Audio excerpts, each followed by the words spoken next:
네, 종목 모니터입니다. 오늘 이 시간은 KTB투자증권 압구정 금융센터의 임현탁 대리 함께하겠습니다. 대리님 안녕하십니까? 네, 안녕하십니까? 네, 시장 분위기가 오늘장 오름폭을 좀 더 키워가는 쪽으로 일단 방향을 잡고 있습니다. 이 가운데 오름폭을 장 초반에 비해서 크게 확대한 종목들 눈에 띄죠. 조선주 특히 흐름이 대단합니다. 현대중공업, 삼성중공업 현재 나란히 급등 흐름을 보여주고 있네요. 이 종목들 어떻게 봐야 합니까? 네, 삼성중공업의 주가가 강세를 보이고 있습니다. 최근 유로존 재정 위기에 대한 우려가 점차적으로 완화되는 분위기가 조선주인 삼성중공업에게 호재로 작용하고 있는 모습인데요. 삼성중공업은 최근 외국인의 매수세가 유입이 되면서 상승세를 이어나가고 있습니다. 다른 조선주들의 낙폭이 큰 상황에서 이러한 상승세를 보이는 데는 조선사 중에서 가장 안정적인 수주와 실적이 예상된다는 점이 크게 작용하고 있는 것으로 보이는데요. 삼성중공업은 상반기 올해 수주 목표량의 52%를 달성하며 다른 조선주들에 비해 양호한 모습이고요. 하반기에는 대형 해양 플랫폼 한 건 외에 LNG선과 드릴십 발주가 다시 증가할 것으로 예상이 되고 있습니다. 무엇보다 조선주가 크게 하락했던 원인 중 하나인 세계 경제의 불확실성이 하반기로 갈수록 나아질 기미가 보이고 있다는 점에서 삼성중공업의 주가가 본격적으로 반등에 나설 여건이 마련되고 있는 것 같습니다.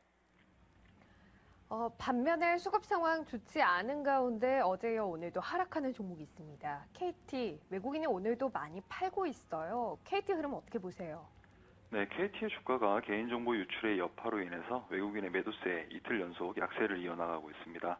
지난 29일 경찰청 사이버 테러 대응센터는 올해 2월부터 최근까지 휴대전화 고객 정보를 유출한 혐의로 해커 2명을 구속하고 이를 판촉에 활용한 업자 7명을 불구속 입건했다고 밝혔는데요. 이번 사건으로 KT 가입자의 절반 이상인 870만 명의 개인정보가 유출된 데다 개인정보를 유출당한 피해자들이 집단 소송의 움직임까지 보이고 있습니다. 피해자들의 집단 소송이 가시화될 경우에는 단기적으로 투자 심리에 부정적인 영향을 미칠 것으로 보고 있는데요. 최근 KT의 2분기 실적에 대한 전망이 그리 밝지만은 않은 데다 이러한 악재까지 겹치면서 주가에 대한 우려가 커지고 있는 상황입니다. 거래량이 크게 늘고 있는 종목들도 좀 살펴보도록 하죠. 오늘 스마트 그리드 관련주에 매기가 몰린다고요? 네, 최근 폭염이 이어지는 가운데 영광 원전 6호기의 고장으로 인해서 전력 수급에 차질이 빚어질 거란 우려가 커지면서 오늘 시장에서 누리텔레콤, 옴니시스템 등의 스마트 그리드 관련주들이 거래량이 급증하는 모습 양상을 보이고 있습니다. 전날 정상 운전 중이던 영광 원전 6호기 원자로가 고장이 나며 자동으로 정지가 됐는데요.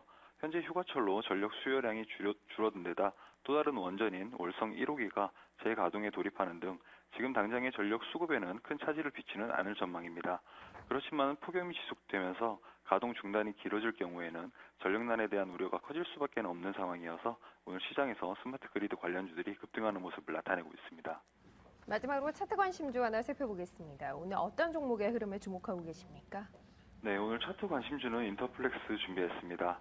인터플렉스는 하반기로 갈수록 좋은 모습을 보일 것 같은데요. 갤럭시 S3와 아이폰 5 등의 신제품 출시로 인한 부품 수요가 기대되며 실적 개선세가 계속해서 이어질 것으로 전망되고 있습니다. 3분기에는 삼성전자의 신제품 효과가 지속적으로 이어질 것으로 보이고요. 애플의 아이폰 5와 아이패드 미니 등의 신제품에 들어가는 부품의 납품도 본격적으로 이어질 전망이어서 하반기로 갈수록 실적 모멘텀은 더욱 커질 수밖에 없을 것 같습니다. 차트를 말씀드리자면 실적 개선의 영향으로 지난해 10월부터 4월까지 꾸준히 우상향하는 차트가 나타났는데요. 그러다 지난 5월 세계 증시가 불안한 모습을 보일 때 조정을 주면서 지금까지 기간 조정을 거치고 있는 상황입니다. 긍정적이라고 할 수 있는 부분은 대외적인 불안 여건으로 조정을 받았을 때도 장기 이평선인 121선의 강한 지지를 받으며 주가가 크게 밀리지 않는 모습을 보였다는 점이고요. 최근 충분한 기간 조정을 거치면서 이평선들이 수렴하며 상승 전환을 시도하는 모습이어서 차트 관심주로 선정했습니다. 네, 알겠습니다. 이렇게 특징주 몇 가지 좀 골라봤습니다. KTB투자증권 압구정 금융센터 임현탁 대리였습니다. 고맙습니다. 네, 감사합니다. 네.